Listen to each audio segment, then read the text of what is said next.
Today's topic in the Lama Lab is, do rocker plates affect smart trainer or power meter accuracy? And on the way to finding an answer to that one, this video became a bit of a mixed bag. So today what we've got coming up is a quick rocker plate overview. We have some successful Zwift racing tactics I employed during the stage 1 of Tour of Watopia. And we have a really good look at the power numbers coming from the Wahoo Kickr 5 or the Wahoo Kickr 2020 as it compares to the Power2Max NGeco installed on my bike. So there's a few things here to look into. Let's get stuck into it. Okay, my views and reviews on rocker plates have already been extensively covered here on the GPLama channel. I've covered 2 homebrew style rockers and more recently the Saris MP1 rocker plate. My views on rocker plates remain unchanged. They're not something that I use on a regular basis in the Lama Lab to test products on or for my own training sessions.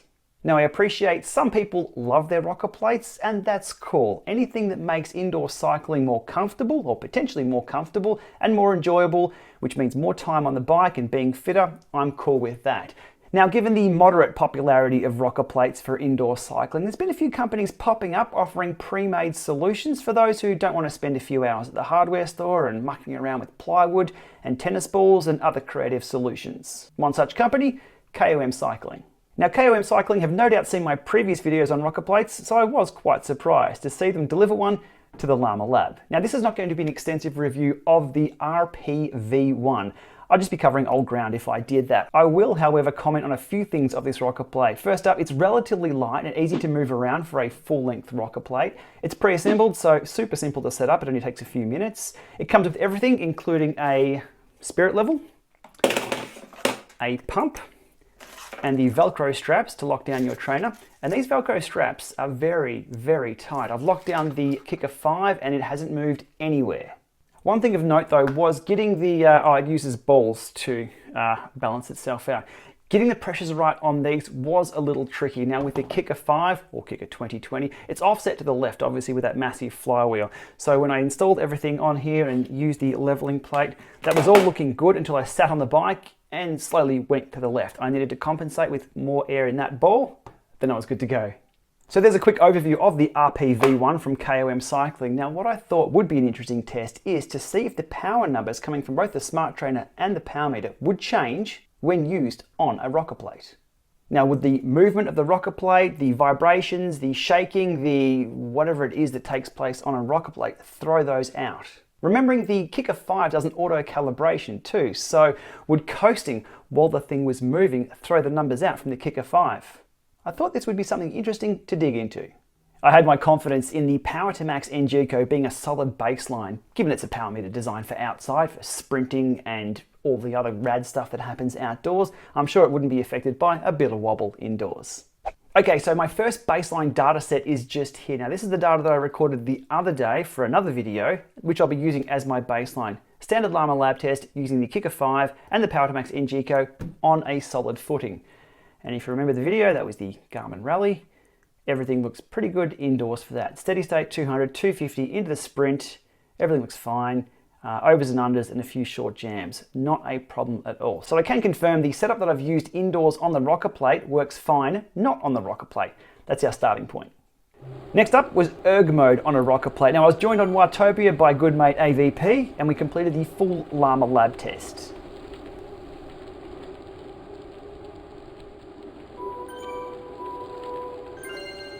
This is the same protocol used the other day without the rocker plate, but this time obviously with the rocker. And the data from that session, again, looking pretty good. So this is the Erg Mode test. We'll get to the sim test in a minute, which is even more interesting. So diving in here, pretty solid ride there with AVP rolling along. 205, 205, there's absolutely nothing to report there. That looks pretty good to me, but we will just double check here. 200s, into the 250s, into the sprints. This is 3-second smooth, but everything looks pretty good. The sprints within a few watts there. The overs and unders, nice and responsive, and a short, hard hill jam up the volcano. All looking pretty good there. But sim mode and the auto calibration mode did need to be put to the test. So today, that's what I did for the Tour of Watopia Stage 1. Now before rolling out for Stage 1, I did have to adjust the balls on the KOM rocker plate. I'd lost a little bit of pressure on the right. I had to pump that one up so I was back level again on the bike.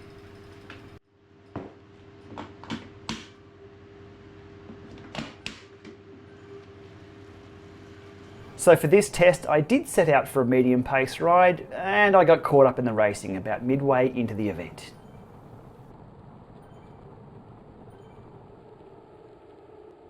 Okay, pulling up the data for this ride, the sim mode test with the rocker plate. You can see here a relatively easy rollout, and yeah, things got a bit racy right near the end, but all worth it for the data that we collected. Okay, the two sections here that I'll highlight first of all is where I let the auto calibration of the spin down of the Kickr 5 kick in and readjust itself under two different scenarios. The first one here, coming down near the volcano, I let it coast for a few seconds with the bike relatively stable. There's always going to be a slight difference in the ups and downs as the accelerations kick in, but overall, what have we got? 250, call it a day. Those things are really, really happy together through this section here. The next test was coming down off the Watopia wall, and I stopped pedaling, and then I swayed everything side to side, so throwing that flywheel around. Would that slow it down? Would it throw it off for calibration?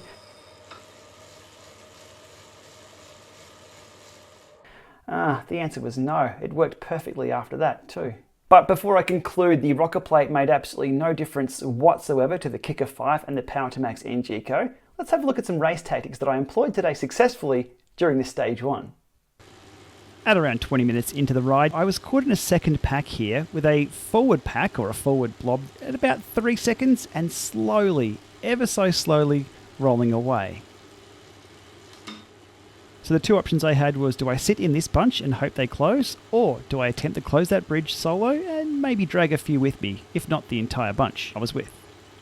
Given I had the feather power up, I thought, why not? Let's roll to the front, drop the featherweight, and just slowly ramp the watts up and bridge across.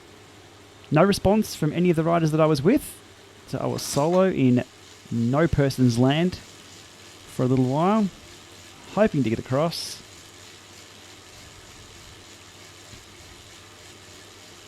And I think I was spotted coming because I was given a welcome message as soon as I latched on.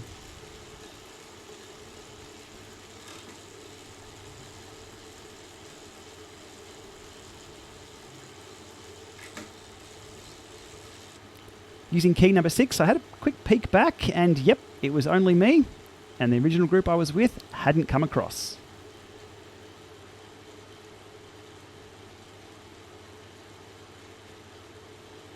Fast forwarding the next 10 kilometers in about 10 seconds.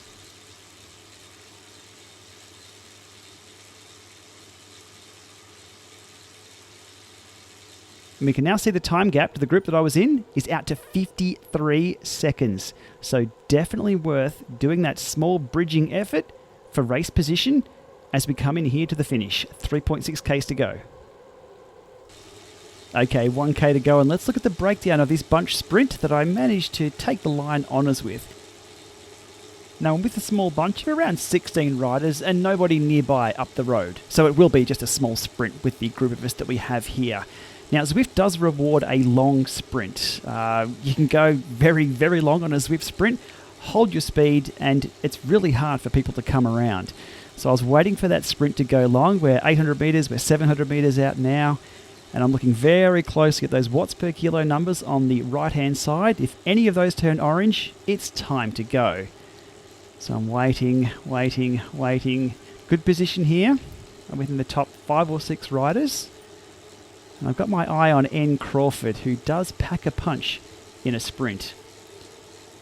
500 metres to go. Risky business here. I would have expected someone to go by now. I was getting a bit nervous by here, so I thought, look, I'll make it as long as I can with the distance that we have left, and I jumped here. So I was the first one to go orange. Now I don't have a massive sprint on me. I didn't even crack 1,000 on this, but I ramped up, got the gap, sat back down, and you can see Crawford's putting out massive watts, but I managed to almost sit back down and then punch again for a second time and hold, and it was all just down to timing. Tremblay nearly got me, and Crawford comes ripping through like nothing else. He would have had me for breakfast if we had to go on head-to-head at the same time, but I managed to get the jump, hold the speed, and then kick again just a little bit to maintain that speed through to the line.